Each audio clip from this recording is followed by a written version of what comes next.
welcome if you're just joining us. This is the France 24 debate. We're speaking on the heels of the first major press conference by France's president since he was inaugurated 6 months ago. With us to talk about it are Socialist Member of Parliament Valérie Rabault. Welcome back. Welcome back as well to Philippe Moreau-Chevrolet of Le Plus, the Nouvel Observateur's interactive website.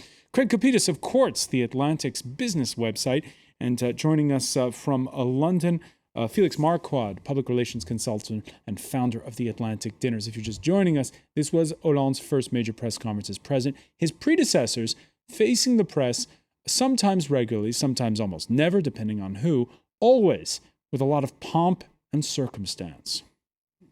The biannual meeting is a tradition in French politics. General Charles de Gaulle, hero of the Second World War, first started the trend. How are you feeling?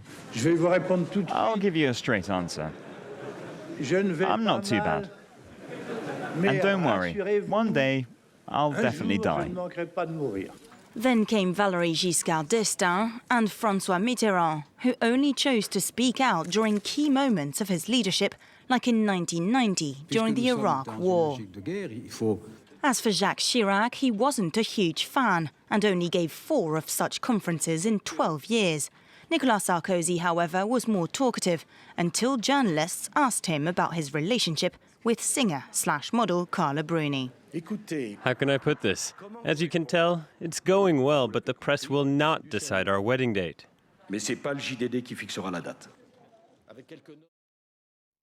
Towards the end of his presidency, Philippe Moreau-Chevrolet, Nicolas Sarkozy, fewer and fewer press conferences. The first press conference was a disaster. I mean, he spent only 30 seconds talking about the French people and the way he would give them back some of the money. And he talked for maybe 3 minutes about his coming wedding with Carla Bruni, on his relationship with Carla Bruni. And it was really a bad moment for him, a bad political sequence. And the first press conference of François Hollande is good. I mean, he did well. Of course, he's not a great speaker. He's not Barack Obama, for sure. But he did good. He had to affirm and reaffirm a leadership, and he did that, exactly that. Right. He was self-confident, and it was kind of a good moment for him with the press. The press is very hard on him, really hard. In the case of Hollande, he promised press conferences every 6 months at a neutral venue. The presidential ballroom, though, not exactly a neutral venue. And here they were, his cabinet in full, who waited patiently for him to arrive. France 24's own Tony Todd was in the audience, and here's what he tweeted. No one's sure whether to stand up as the president takes to the stage. A few do, realize they're alone, and then sit back down again. That was a tweet from Tony Todd there, from our internet desk. What's interesting is one of the reasons why this press conference matters so much, Valérie Rabault, is that even though François Hollande has been this mainstay of French politics for decades, a lot of citizens feel as though they don't really know who he is. It's, I don't know if they don't know who he is or who is François Hollande, but for sure, and what is, for us, it's questioning, is the fact that all what was said today was in his program. When you have a look at the 60 measures he proposed during the campaign, this is exactly what he's doing with his government, and this is exactly what he was explaining today. So there is no mystery, no something that would be discovered today. Everything was presented during the campaign. But I think it's needed to explain again, and to each time to reprecise where is the direction, where we want to go. All right, we can go now to the French presidential palace and France 24's Mark Perlman. Mark, we have a divided panel here in the studio over whether or not François Hollande fared well in his first press conference. Did it strike you as a normal press conference, or was it a bit odd, as Craig Kopitas was saying, that there was this long speech at the beginning?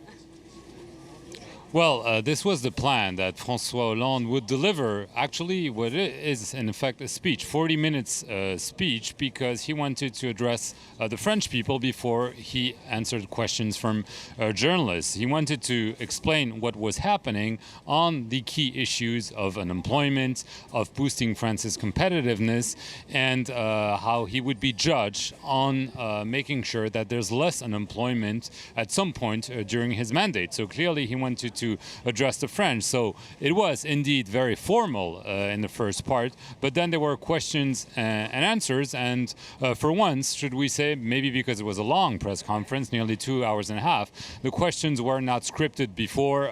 There was no agreement between journalists of who would ask what. And so it was a free-flowing conversation in the second part. And it went from Greece to Mali to Syria to unemployment, back to civil servants. And so François Hollande wanted to make sure that the second part would be in contrast with the first part, but he certainly hopes that what the French public will remember is that he is a president who attends to their most pressing needs and who will dare to be unpopular in order to make sure France gets better in a little while. And Mark, you covered the presidential palace when it was Nicolas Sarkozy there.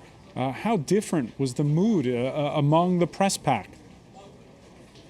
Well, the mood was clearly more relaxed because President Hollande, although he didn't want to define himself as President normal, he said several times that he is responsible, he's at the helm.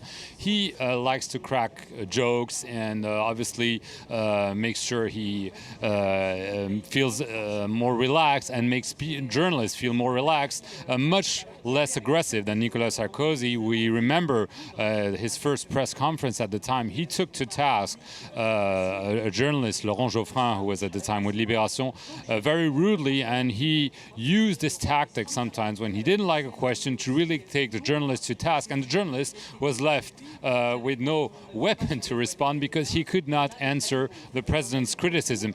This is not the case with François Hollande.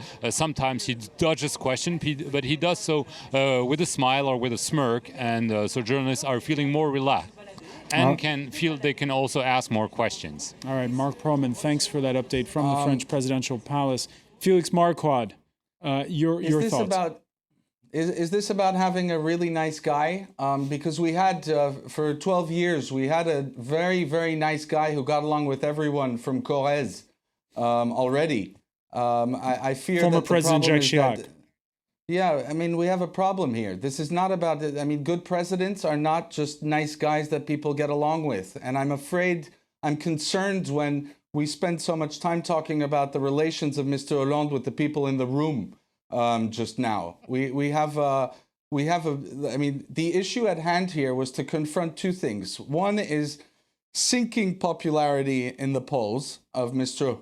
Hollande and a sense of lack of direction, and huge interrogations of our biggest, most important partner on the other side of the Rhine that have led the German press in recent days to question whether France was the next Greece.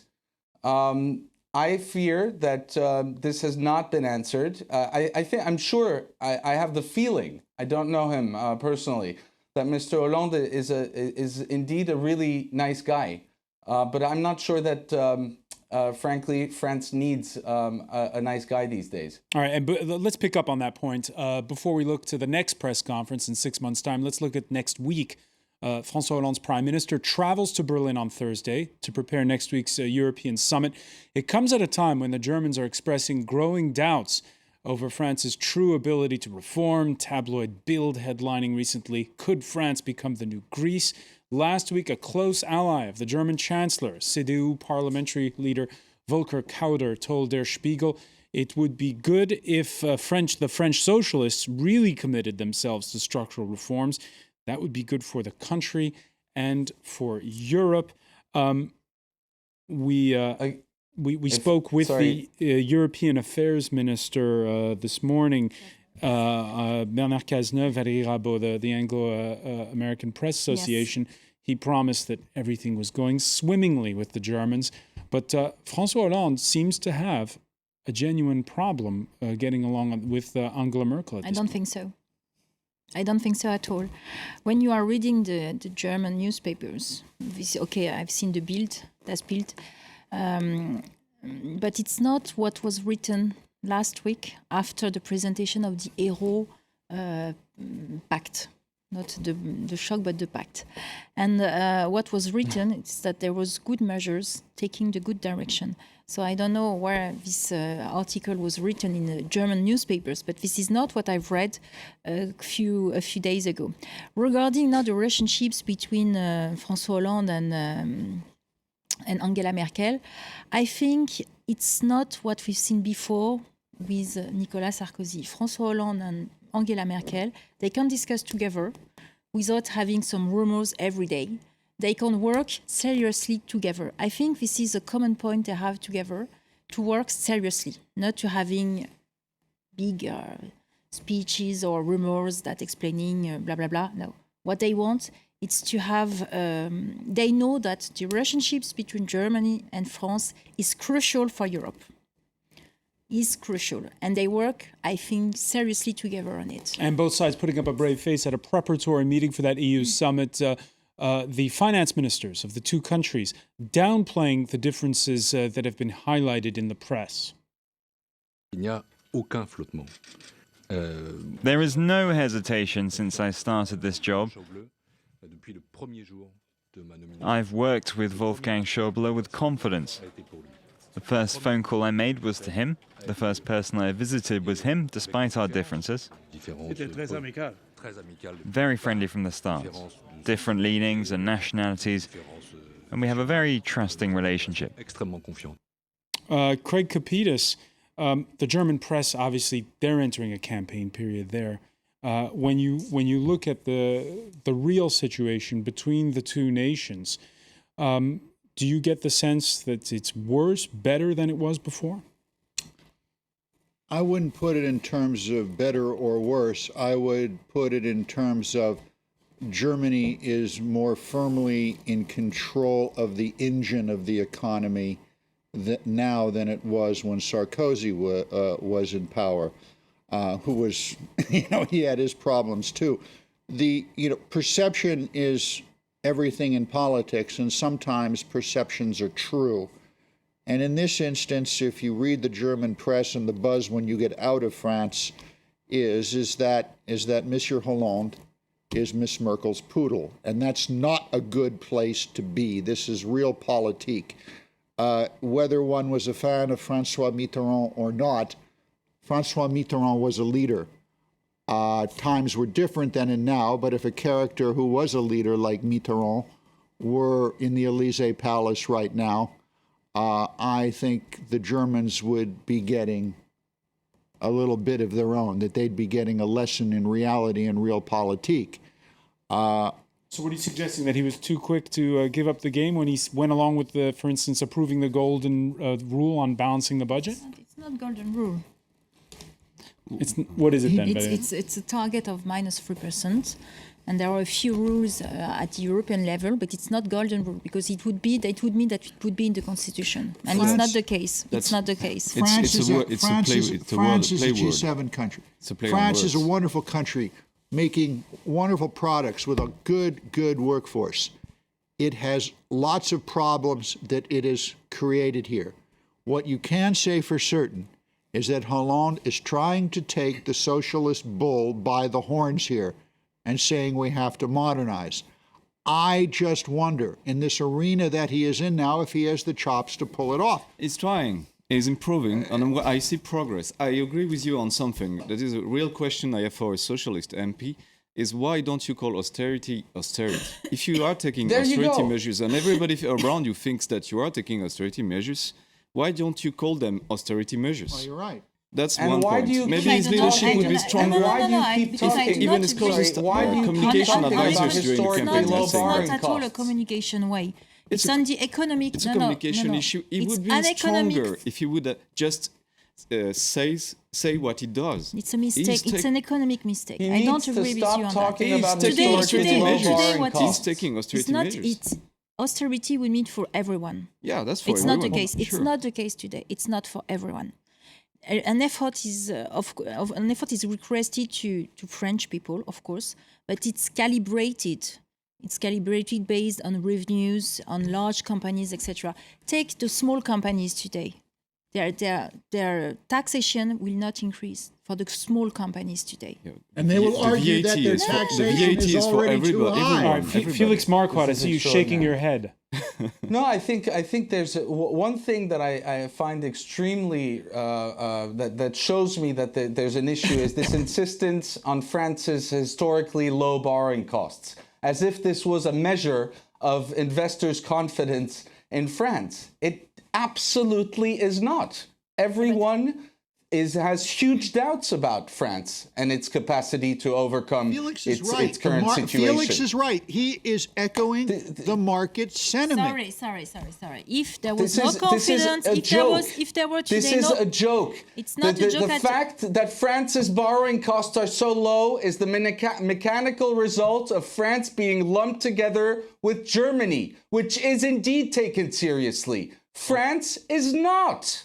And the second that the Spanish situation is solved, it's not because you're London that you have to shout. We hear you, Felix. Sorry, the cost of bothering will go up immediately. I'm sorry, I do not share with you at all. If there were it's no not a confidence, question of view. if there were this no is not confidence, a question of view. It's not a question of view, it's a question of reality. If there were no confidence today in France, the spread between Germany and France would be much, much higher, and you know it. The point is not that. Of course, that there's more confidence in France for the moment than there is for Spain or Greece. If there were no confidence in France, I'm sorry. More confidence but the fact that we're even discussing this says so much. He's very clear in what he's doing. No. There is a 3% target. Problem with words. He doesn't want to say austerity when he does austerity. He should say that. Because it's not austerity. People are clever. They understand that he's doing that. It's austerity if you're going. If you raise the VAT, everybody will pay the VAT.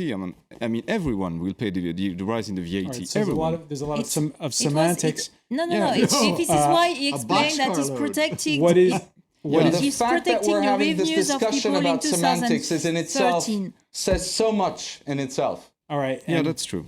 We will continue, though, to discuss this issue, and it is a grown-up conversation that perhaps all our viewers are ready to have. I want to thank Craig Kopitas, Valérie Rabault, Philippe Moreau-Chevrolet, and also Felix Marquardt for joining us from London. Thank you for being with us here in the France 24 debate.